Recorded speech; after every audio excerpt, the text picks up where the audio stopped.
یہاں پر جو ہے وہ ایک پراکسی وار نہ چھڑے، بلکہ ایس ٹی سی جو ہے وہ پریویس پوزیشن کے اوپر چلی جائے، وہ وڈرا کر جائے، اور اس طرح سے معاملات جو سیٹل ہو جائیں۔ لیکن اگر یہ فارمولا کامیاب نہیں ہوتا تو پھر سعودی عربیہ وارن کر رہا ہے کہ پھر ہم ملٹری ایکشن لیں گے، جو کہ ہم نہیں لینا چاہتے۔ اور رشیا نے پہلی بار وینزویلا کے حوالے سے ٹرمپ کے نام سٹیٹمنٹ جاری کی ہے، ٹرمپ کے نام پیغام جو ہے وہ جاری کیا ہے۔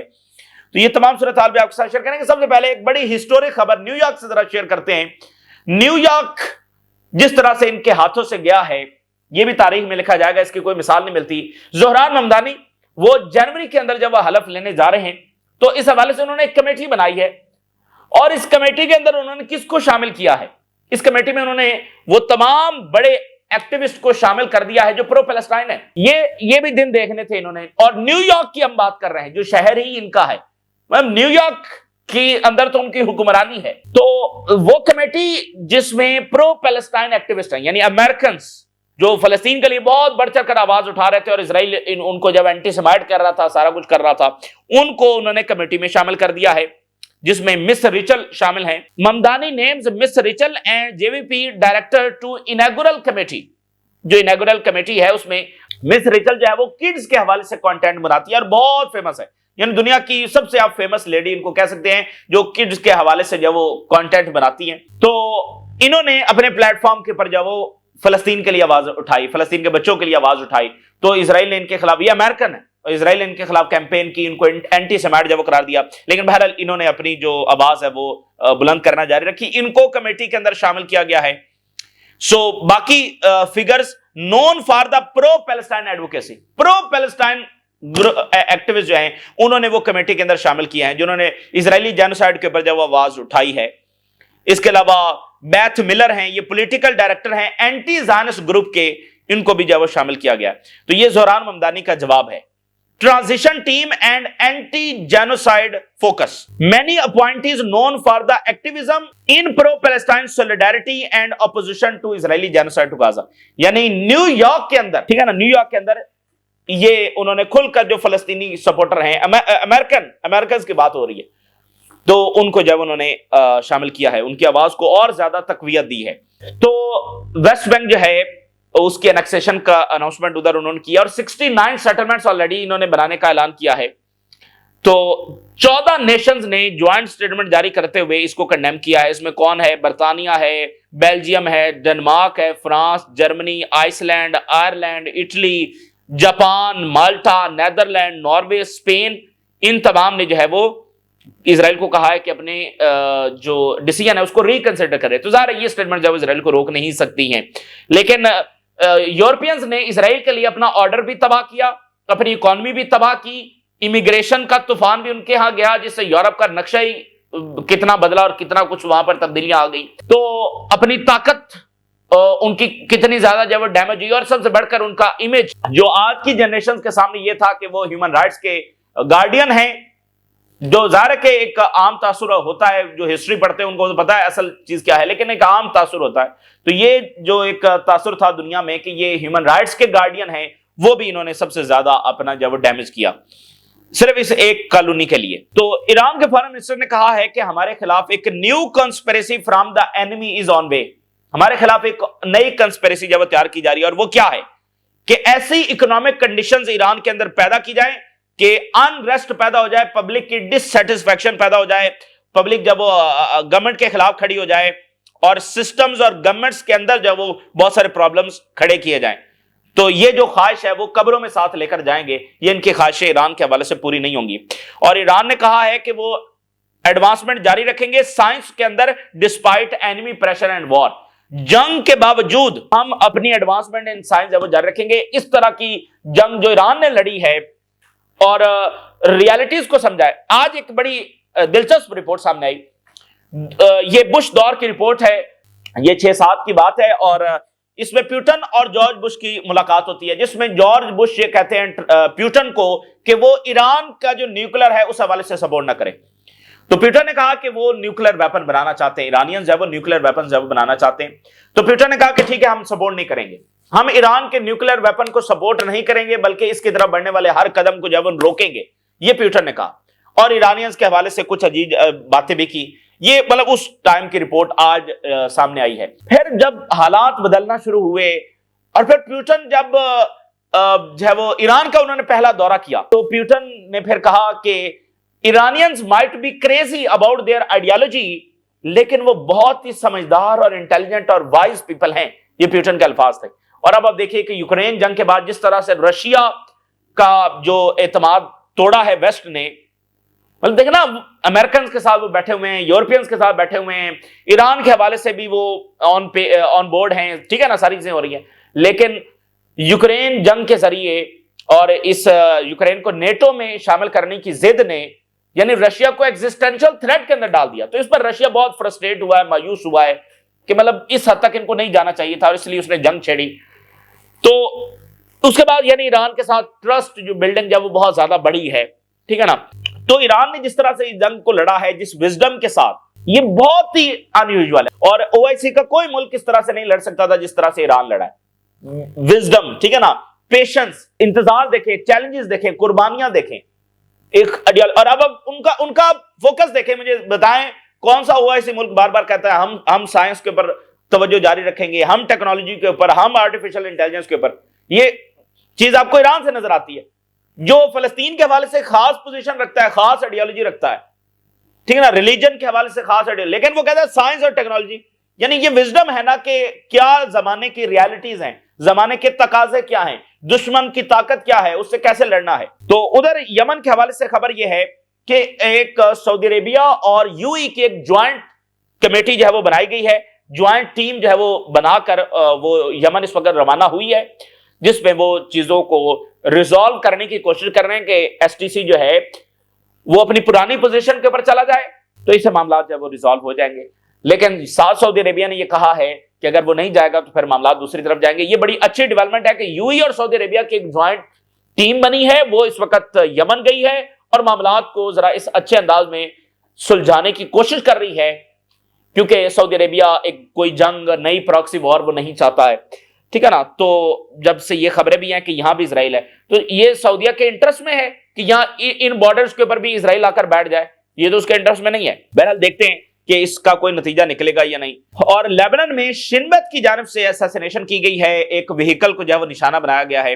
تو شن بیت جو ہے وہ زیادہ تر پیلسٹینینز کی اساسینیشن کے حوالے سے انوالو ہوتی ہے. موساد جو ہے وہ زیادہ تر یعنی انٹرنیشنل جو آپریشنز ہوتے ہیں اس میں انوالو ہوتی ہے, لیکن یہاں پر شن بیت جو ہے وہ انوالو ہوئی ہے. ہو سکتا ہے کسی فلسطینی ہائی پروفائل کو نشانہ بنایا گیا ہو. اچھا, اگر ہم وینزویلا کی بات کریں تو امریکن آفیشل یہ کہہ رہے ہیں کہ اس وقت ہم وینزویلا کے اوپر اکنامک وارفیئر ہم نے چھیڑی ہے, اکنامک ٹولز ہم استعمال کر رہے ہیں, لیکن اگر یہ اکنامک ٹولز میں بھی وینزویلا سروائیو کر جاتا ہے تو پھر military tools on the table ہیں, پھر ہم ملٹری ٹولز اب استعمال کرنے جا رہے ہیں.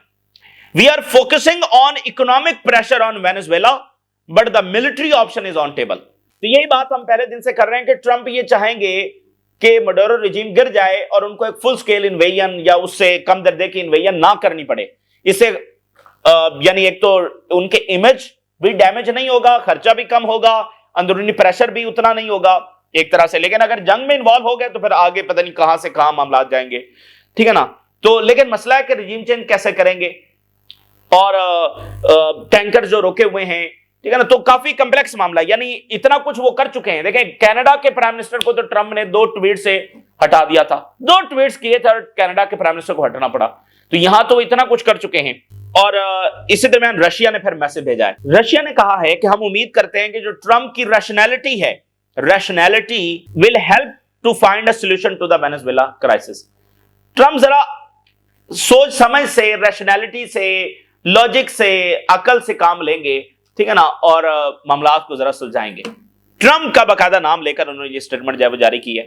یعنی جیسے یوکرین کے اوپر چل رہا ہے نا تو رشیا تعریف کرتا ہے ٹرمپ کی کہ بڑا اچھا زبردست. تو یہاں بھی انہوں نے کہا کہ ٹرمپ کیا جنگوں کو رکواتا ہے اور کیا زبردست اس کے لاجک. تو یہاں بھی اس کی ریشنلٹی جو ہے وہ سامنے آئے گی کہ یہ تو فائدے میں نہیں ہے ہمارا, بلا وجہ جنگ کے دن ڈریگ ہو رہا ہے اور پھر ظاہر کے سامنے ہم کھڑے ہیں. تو یہ بات انہوں نے کی ہے. چائنا کے حوالے سے ہم نے ایک بات آپ کو بتائی تھی کہ چائنا جو ہے وہ نہیں چاہتا کہ تائیوان کے اوپر اس کو جنگ کرنی پڑے. اور ایون ہم نے ایک واقعہ بھی آپ کے سامنے رکھا تھا کہ جب ابھی پچھلا دورہ چائنا کے صدر نے فرانس کا کیا تو میکرون کے ساتھ چلتے چلتے چائنا کے صدر نے ایک بات کہی کہ امریکہ ہمیں تائیوان کے خلاف جنگ میں ڈرایا کرنا چاہتا ہے لیکن ہم کبھی تائیوان کے اوپر اٹیک نہیں کریں گے.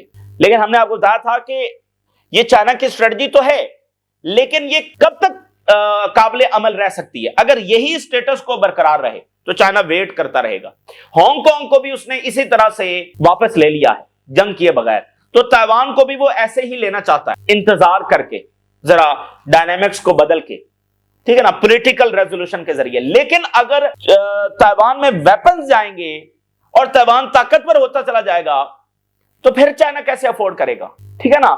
یعنی جیسے یوکرین میں رشیا سالوں تک اپنا کنسرن جو ہے وہ بتاتا رہا, لیکن جب بالکل یعنی کہ وہ یوکرین کو نیٹو کا ممبر بنانے ہی جا رہے تھے, انہوں نے فیصلہ کر ہی لیا تھا, تو رشیا کو داخل ہونا پڑا. تو اس لیے تائیوان پر وہ انتظار کر سکتے ہیں 5 7 7 10 سال جب انتظار کر سکتے ہیں, لیکن اب وہ $11 بلین کا اسلحہ دیں گے تو پھر تو انتظار نہیں کر سکتے. $11 بلین کے بعد پھر وہ $10 بلین مزید دیں گے تو چائنا انتظار کرے گا کہ یہ تائیوان طاقتور ہوتا رہے پھر ہم حملہ کریں گے. یہ تو افورڈ نہیں کیا جا سکتا. تو امریکہ دے ہی اس لیے رہا کہ چائنا کو ڈرا کیا جائے. تو پھر چائنا نے کہہ دیا, انہوں نے کہا کہ ہم پھر جنگ کے لیے تیار ہیں.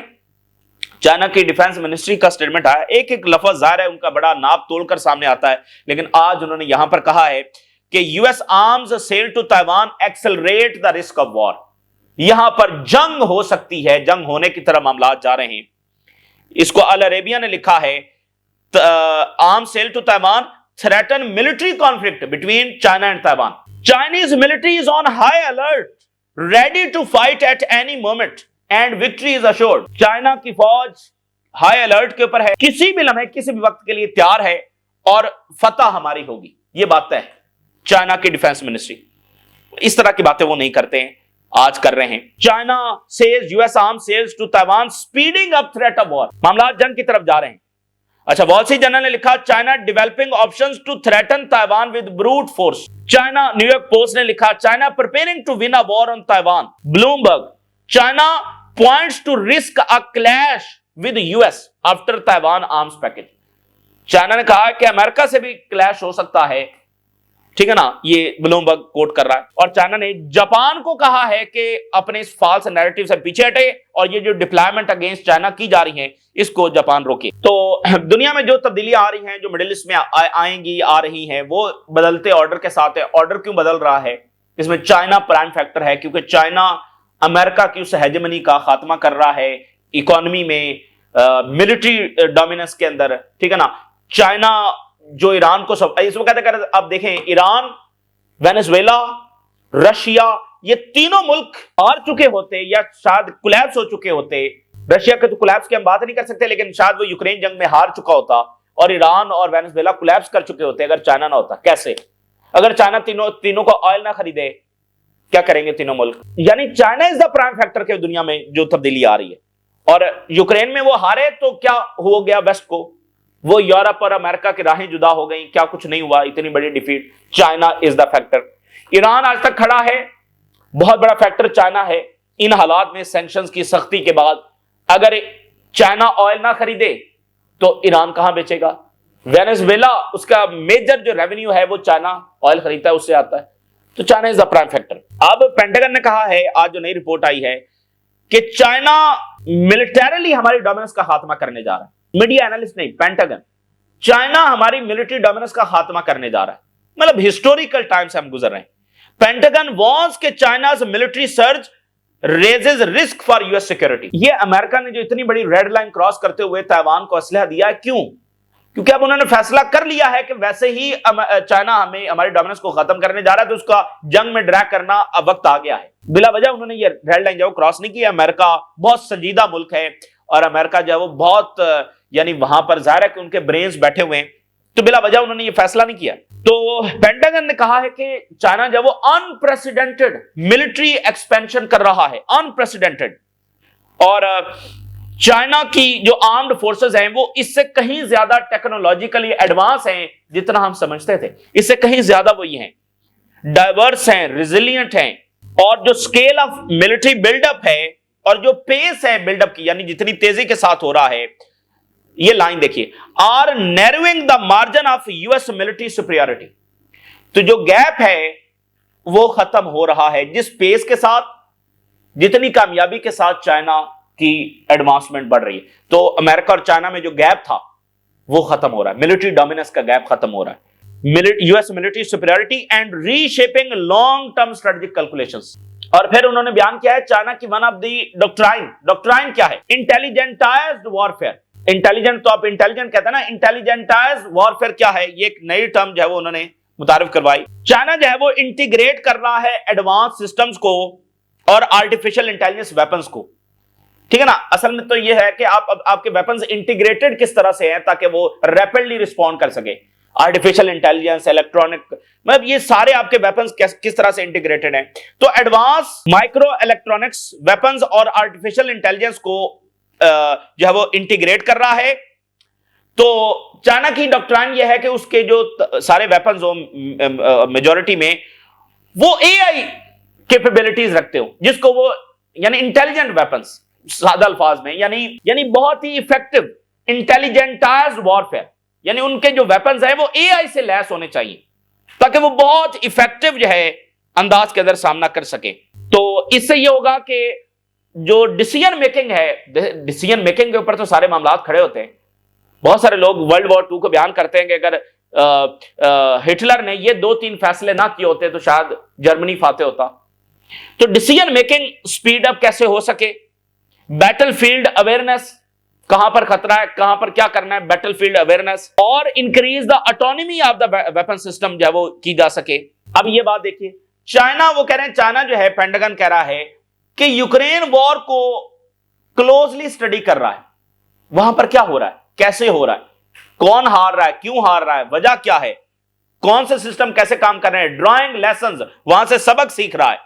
رشیا کو جو سیٹ بیکس ہوئے ہیں اس سے سبق سیکھ رہا ہے, جو رشیا کو کامیابی ہوئی ہے اس سے سبق سیکھ رہا ہے. ڈاکٹرائن کو ساتھ ساتھ ایڈجسٹ کر رہا ہے, اسٹرکچرل چینجز جب وہ ساتھ ساتھ کر رہا ہے, اور یہ دیکھ رہا ہے کہ ماڈرن ہائی انٹینسٹی جو کانفلکٹس ہیں اس میں کیا کیا خرابیاں آ سکتی ہیں. ہائی انٹینسٹی جو کانفلکٹ ہیں اس میں بڑی سے بڑی پاور کو کیا سیٹ بیک ہو سکتا ہے, کیا کیا خرابیاں اس میں ہوتی ہیں, یہ بیٹھ کر چائنا اسٹڈی کر رہا ہے. اور پھر وہ دیکھ رہا ہے کہ reliance on censors, data processing اور نیٹ ورک ریزیلینس ہے, اس میں کیا امپورٹنس ہے, ان کو کیسے استعمال کرنا ہے.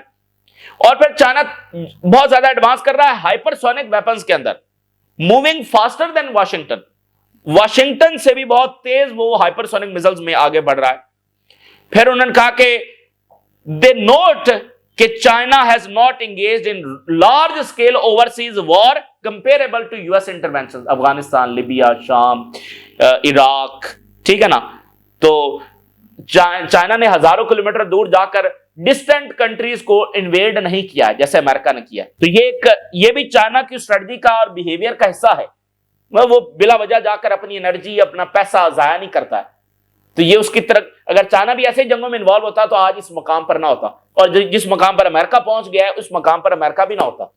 یہ ڈکلائن آج ان کو فیس نہ کرنا پڑتا, شاید ان کا امپائر 40-50 سال اور چل جاتا اگر وہ ان جنگوں میں ٹریلینز آف ڈالر ضائع نہ کیے ہوتے.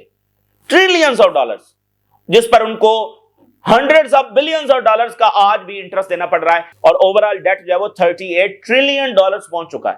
تو یہ امپائر 40-50-60 سال جب وہ اور چل سکتا تھا اگر یہ ساری غلطیاں انہوں نے نہ کی ہوتی. تو اگر وہ ریئر ارتھ منرلز کے اوپر کام کر رہے ہوتے عراق جنگ کی بجائے, ٹھیک ہے نا, تو چائنا کے پاس یہ سپیس نہ ہوتی, وہ کھل کر وہ اپنی انڈسٹری کو یہاں پر لے کر جاتا, ٹھیک ہے نا. تو انہوں نے سپیس چھوڑ دی, تو ظاہر ہے پھر چائنا آگے بڑھا. تو یہ تازہ ترین صورتحال جو آپ کے ساتھ شیئر کیا, آپ نے رائے ضرور آگاہ کریں. اجازت دیجیے, اللہ حافظ.